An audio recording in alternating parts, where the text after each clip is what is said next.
In today's class, we'll be learning about weak pawns. Okay.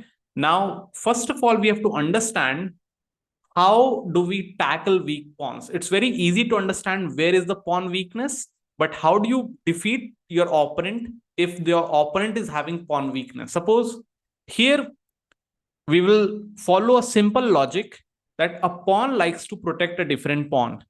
If there is any pawn that is not protecting a different pawn, ultimately it becomes weakness. If you see in this case, a7 is weak because no pawn can protect it. c6 is weak because no pawn can protect it. c5 is weak because no pawn can protect it.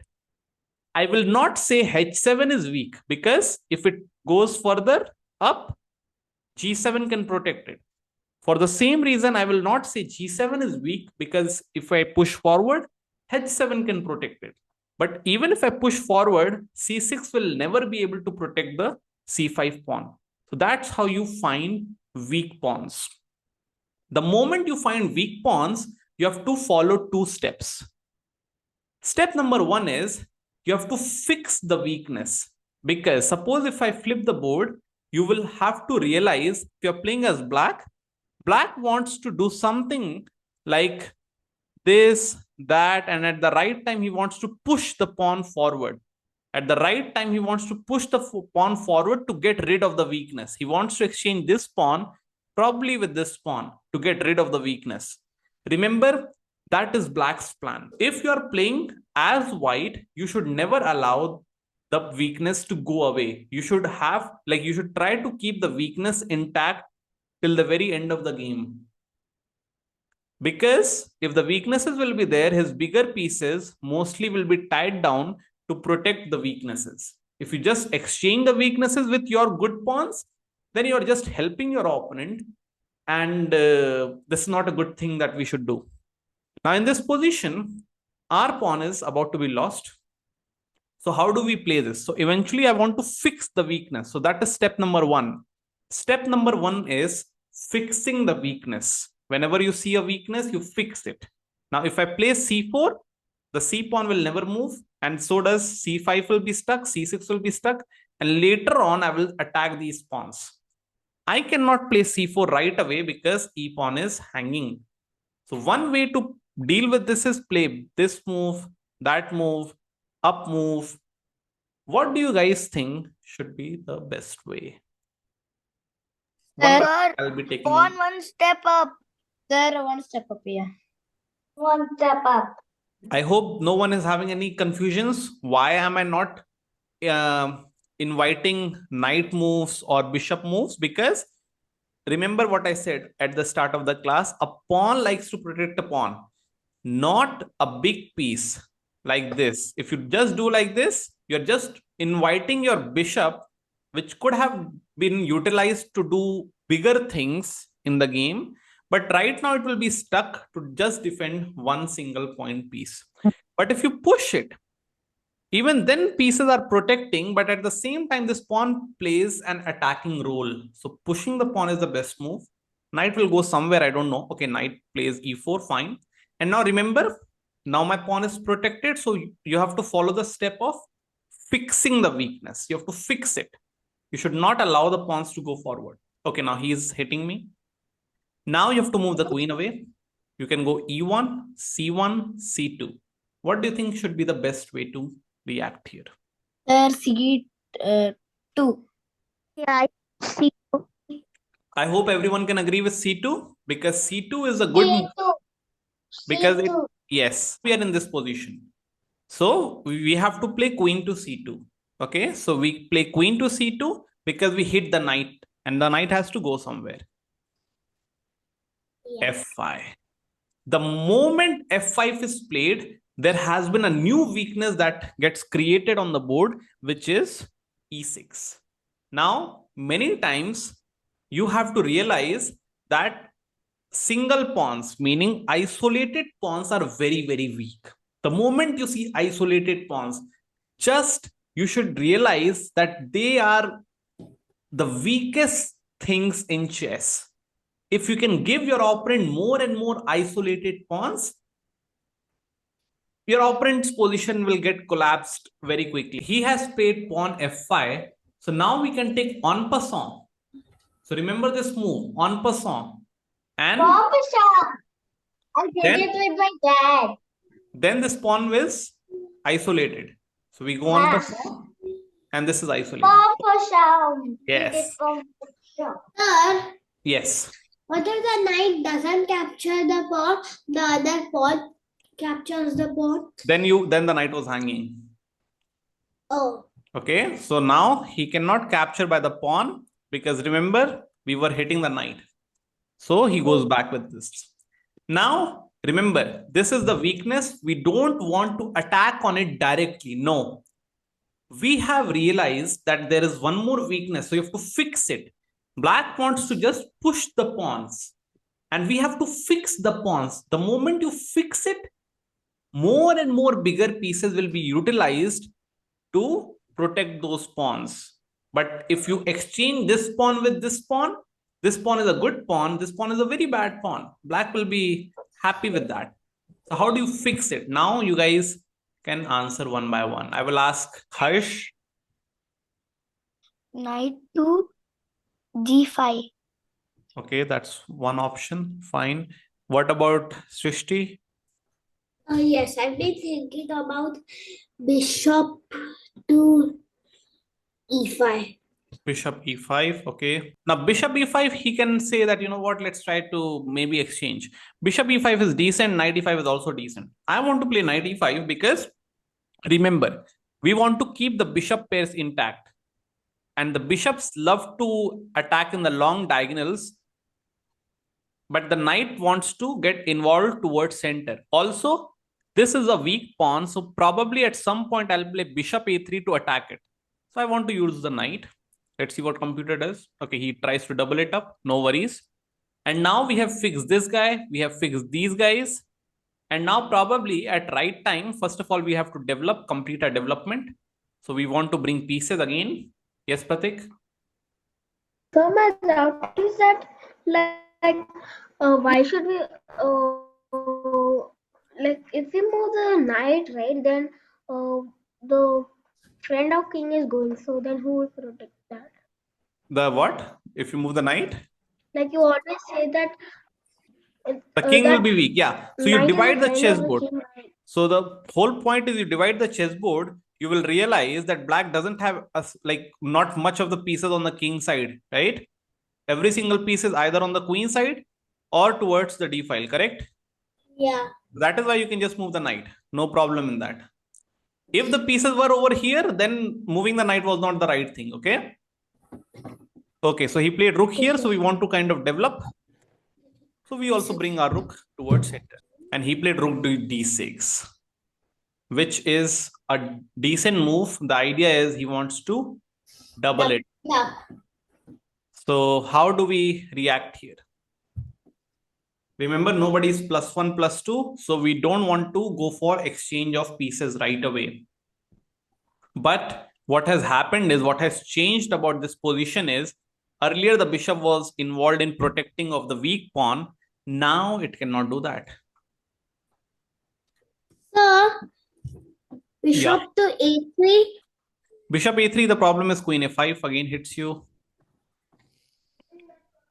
So you have to take it slow. Try to take it slow. No need to rush. So remember, bishops want to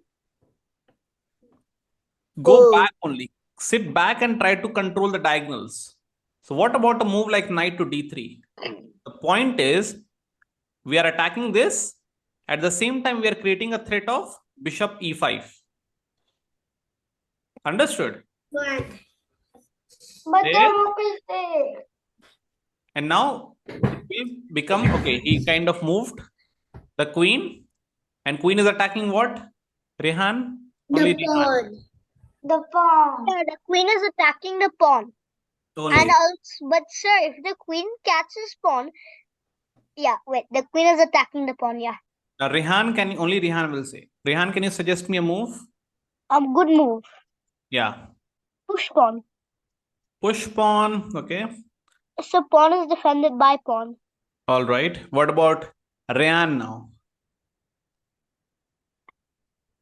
So can I say next? I'll ask all of you. Wait. Because I want all of the students to understand this point. Rayan, what about you? How can we? Threat is queen takes pawn. Or push the pawn.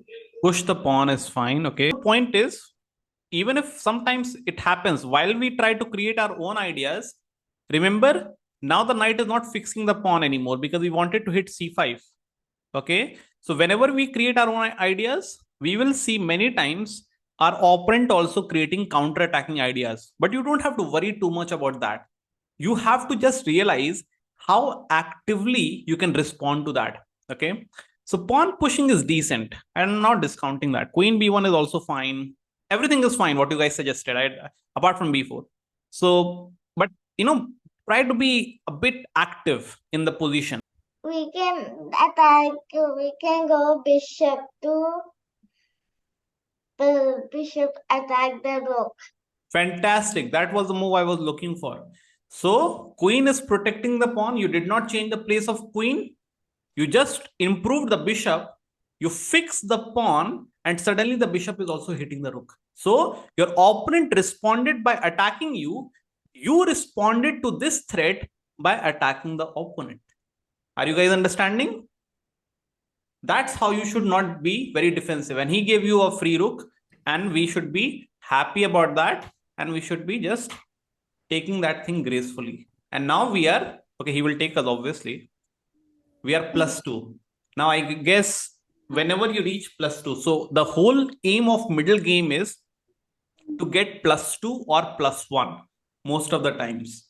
But usually your opponents are not so generous enough to make that job easy for you. Okay. So that's very important to learn. In every middle game, if you are achieving this +2 logic, remember you have won more than half of the battle.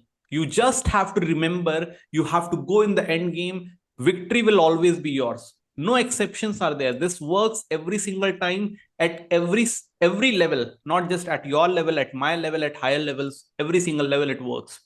Now remember, why did he sacrifice? Because he wanted to connect pawns. That's the logic. That's why he has sacrificed, because he wants to connect everything.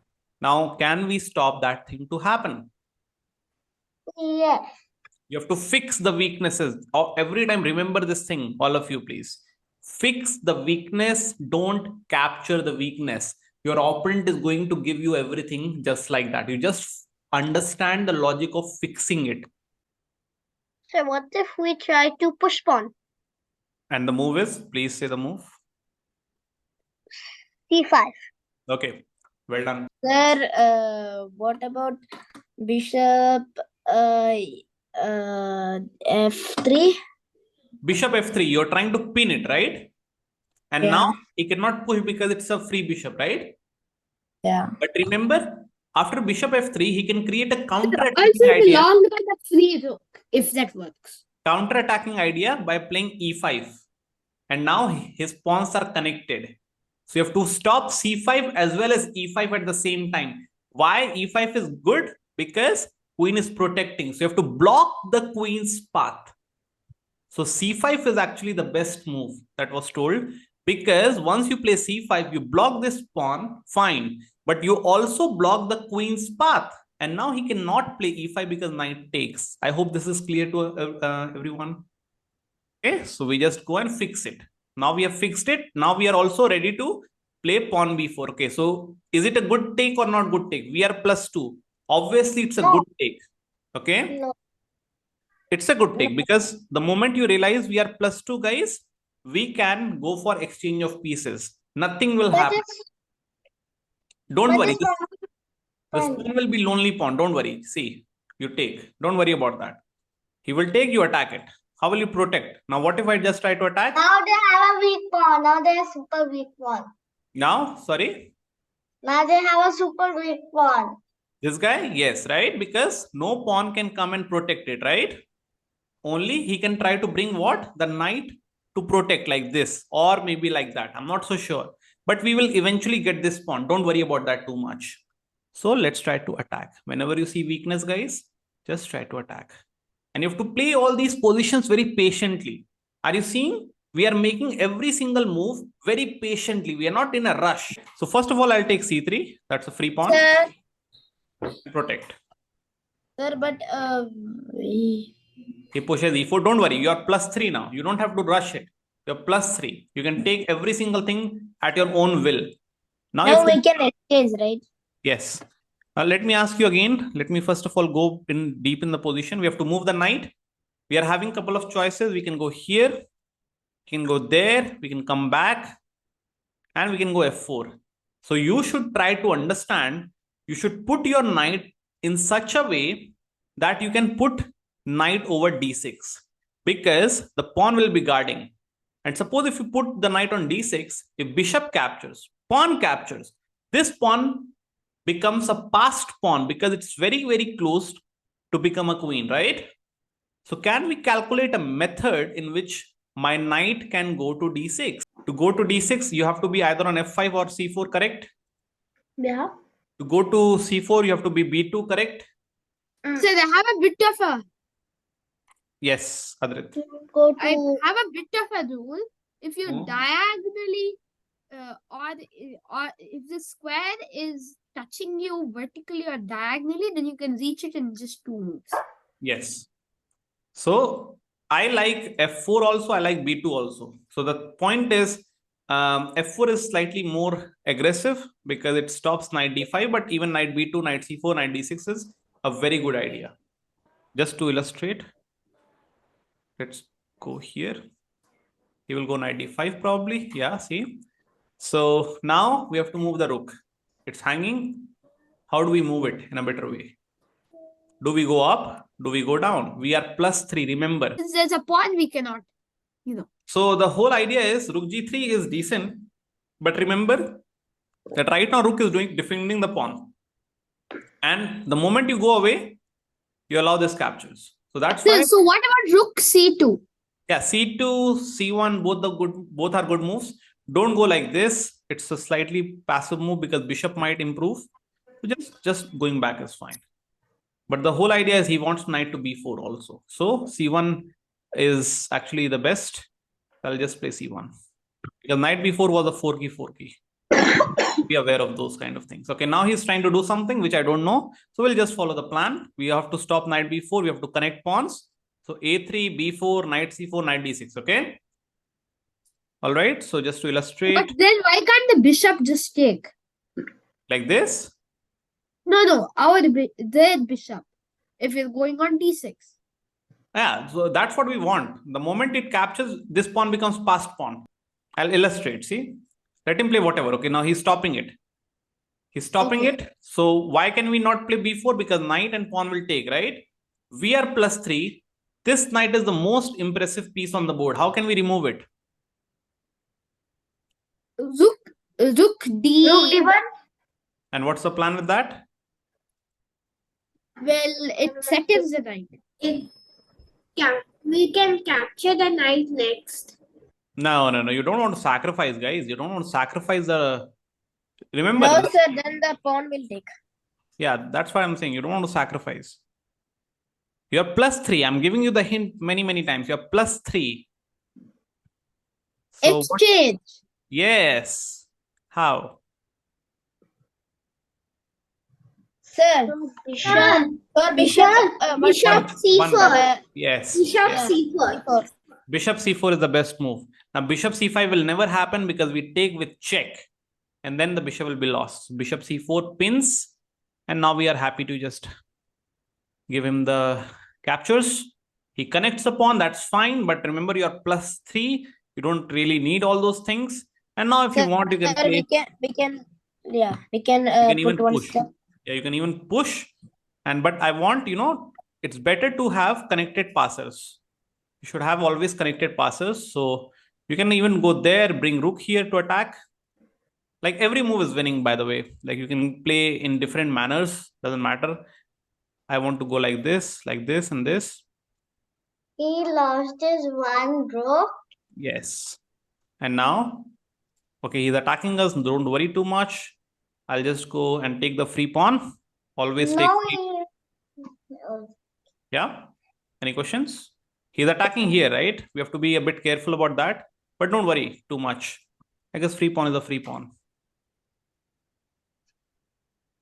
So then they will also take here. Yeah. Can't I prevent guess we can just forget about it as well. So first of all, we protect rook, and then we are ready to take. And now he'll take pawn. Okay, no worries. I guess we are still +2. We can play h4. Okay, now We take the pawn. no, you're blundering the back rank checkmate. Now let me explain. This question comes to many times, like many students have asked me this question. So we always push some of the pawns, and it becomes a kind of a confusing thing to realize, should we push g3, should we push h3, when to push what. To answer this question, I would say you look at the color of the operand's bishop. On the king side, you want all the pawns to be on the color of opponent's bishop. Like this is a light square bishop, so I want pawns on light square. So I'll play h3. On the queen side, I want pawns on the opposite color of the bishop. Like this is a light square bishop. So on the queen side, I want pawn to be on a dark square. Understood? So I'll just play h3. So why is it on like on the queen side we have to keep it the dark side? Because and suppose if you play g3, many times, even if you go king g2, he can play like this and try to attack you. Understood? Mm. So that's why. Sir, they can just checkmate like rook to d1. No, now yeah, rook d1 was not possible because king h2. That's why we created escape square. Okay, now he does this, and now it's like a very simple job. You just kind of push, or maybe you can even think of, exchange of pieces. That's even better. And now after you have pinned it, you just exchange your +3. No need to kind of, try to go in too much detail of it. You go here, you win this, and now this is like child's play. Like anyone can do this. This is not any like a big thing for us. You have to just make sure that king doesn't attack our rook, and we just push, and win the game. Okay, he's trying to maybe make a queen. We take it and we push it. And now just form ladder. You go 6th rank. First go 6th rank, then go 7th rank, then go 8th rank. That's it. Oh, 7th, 8th. All right. Everyone clear? How did we win this kind of a position? So this is called as if you revise this game, you will realize we did not attack the weaknesses in the start of the position.